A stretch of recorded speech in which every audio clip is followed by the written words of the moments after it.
Hey guys, welcome back to another video of me. Yes, I didn't fail. Yes, okay. So anyways, welcome back to a video that I've been planning to do ever since I read the story. So the story, the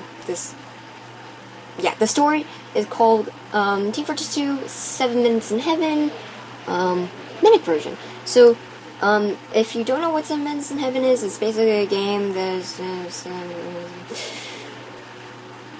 you could basically search it up on the internet and then that will answer your question. Okay.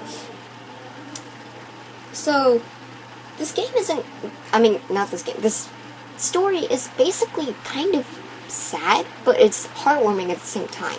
So I'm going to read it, and I'm probably going to cry during it. So let us begin. Also, the songs I'm going to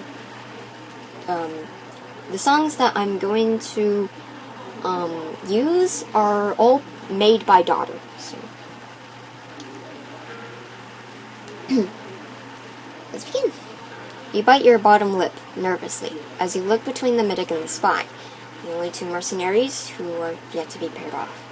You let your gaze linger on the medic far too long and turn away meekly when you notice, trying not to draw attention to yourself. Also, I recorded this earlier, but I spoke too quietly, so I'm sorry. The spy makes an impatient noise and shakes the bag in his hands at you, goading you to hurry up. His masked face shows his displeasure. You ignored his raised eyebrow and plunge your hand into the dark bag, letting your fingers trace the sides till they reach the bottom. Your hand searches the near empty depths of the bag till your reaching fingers brush against something silky and smooth. You gently wrap your fingers around the foreign object, feeling how it is virtually weightless. Its presence is only just recognizable on your skin. You retract your hand and see the item resting against your fingers. It's a long feather. The plume is a clean shade of white. The feeling of it against your skin, soft and light. Hey, that rhymed. You feel your heart flutter as you know that the feather can only be from a certain well-looked after dove. Turning around, you look at the medic and hold the finger up. I keep saying finger! Feather up. Jeez, please, I'm sorry. I guess this is from Archimedes, medic? You ask, confidence leaking out in your voice. The medic adjusts his silver-framed spectacles as he stands up and walks with brisk steps so that he stands in front of you, looking down at you with ice-blue eyes, cold and calculated. Yeah, it is. He has recently begun to shed more Don't say fingers. Feathers. I'm going to have to do some research to make sure it is nothing serious. He explains as he plucks the finger from your grasp and runs his ungloved fingers across it as if inspecting it. I'm going to use the arrow keys because it's easier.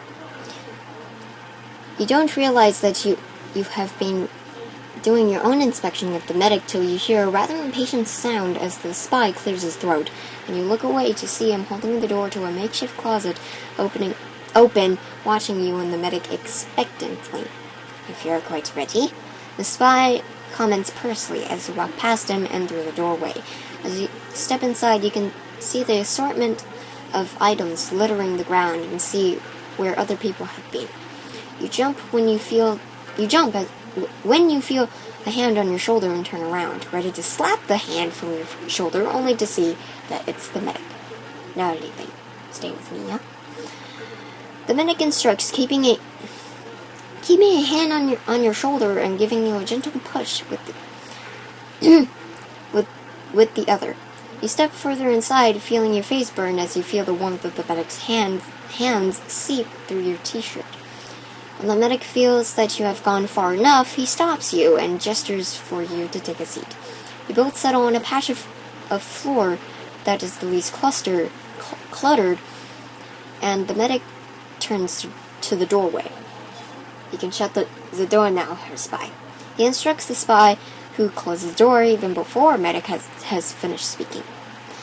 You and the medic are now drenched in the darkness, causing all of your other senses to become sharper. You can feel your heart thumping in your chest and the sound of medic's steady breathing in front of you. You can smell the antiseptic that he uses clinging to his skin, sharp and clear in comparison to the cloying smell of dust that lingers in the air. So you must find these games childish, huh?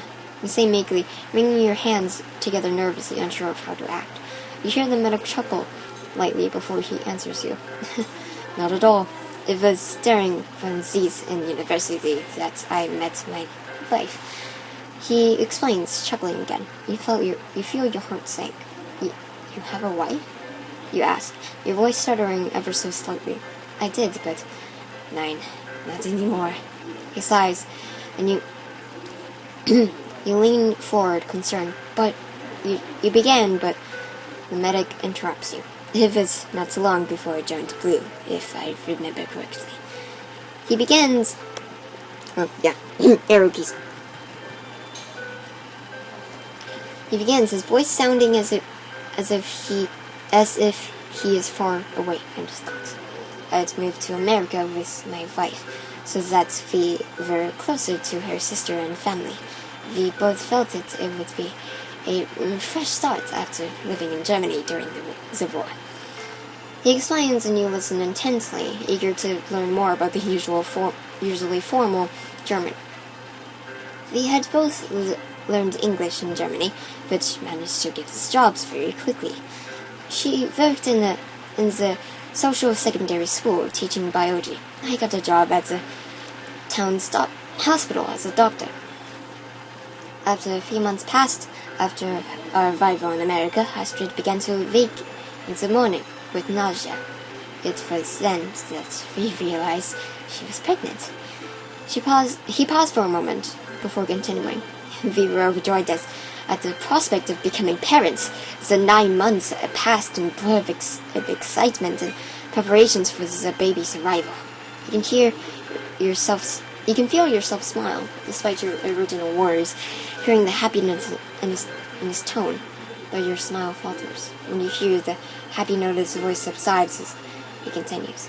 However, the due date came and went, and the baby had yet to arrive. I watched over Astrid as she kept me up to date with her condition. It was another month before the contractions started, and I rushed her to the hospital. She reaches out to you, links his finger with yours as he continues. We had discussed it already, and she wanted me to be the one to deliver the baby. She felt that she'd be more comfortable that way. So when we began the labor process, I noticed something in the scans that had been overlooked. The baby had not fallen into the delivery position, and this required me to perform a cesarean? I don't know. The medic squeezes your hand and remains silent for a few moments before he continued, his voice strained. The cesarean had not gone smoothly. I'd managed to retrieve our child and discovered that we had a little girl, but she had trouble breathing, and I had to give her to another doctor to get the necessary care before turning my attention back to Astrid. She was losing blood. I wasn't quick enough. She died due to losing too much blood during the procedure. You feel the medic shudder as his voice begins to sound broken and pained. I felt so bad that she had died under my watch. Her blood on my hands. What made it worse was that not 2 hours later our daughter passed on. I'd lost both of them. It was my fault. You don't think as spilling hers. Throw your arms round him and hold him close, letting him bury his head into your shoulder as he clings to you, his arms pinning you to him. I quit my job afterwards. I arranged the funerals for both of them with help from Astrid's sister. the name we had ready if the baby was female was salty, so both grapes were named. And then I saw a flyer saying a medic was needed for a war, and a week after the funeral, I applied for it as a second salt.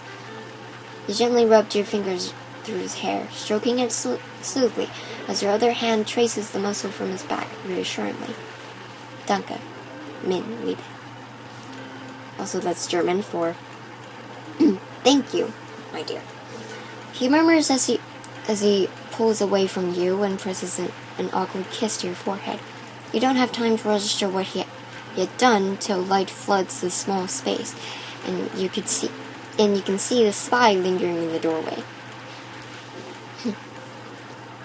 Time's up, he calls inside before disappearing. The medic gets to his feet and holds out a hand to help you up. You accept it and let him pull you up. We should talk more. Would you like to come to my office for coffee? The medic asks, still holding your hand. He wears a relieved smile on his face. You nod and smile as he turns to lead you back outside. You feel a flutter in your chest as you remember the story and the gentle kiss he placed to your forehead. And you vow to never let him be sad again. I'm sad now. So anyways, I hope you enjoyed. I really hope you enjoyed this story. This story. This is my favorite character in T-Fortress 2. And when I first read it, I was literally tearing up. I was sad. So anyways, I hope you enjoyed it. All of these songs were made by Daughter, and the original author for the story is called Lady Crystalline from Deviant. I'll send a link to the original story, and I'll have all the names of the songs that are in the scripts. So I hope you guys enjoyed this. May the Triforce be with you, and if you cried, leave a comment down below how much you did. And if you didn't cry, don't comment at all. Don't brag. So anyways, I'll see you guys in the next video, and the Triforce be with you. And Sonia, if you're watching this, thank you for listening. Thank you.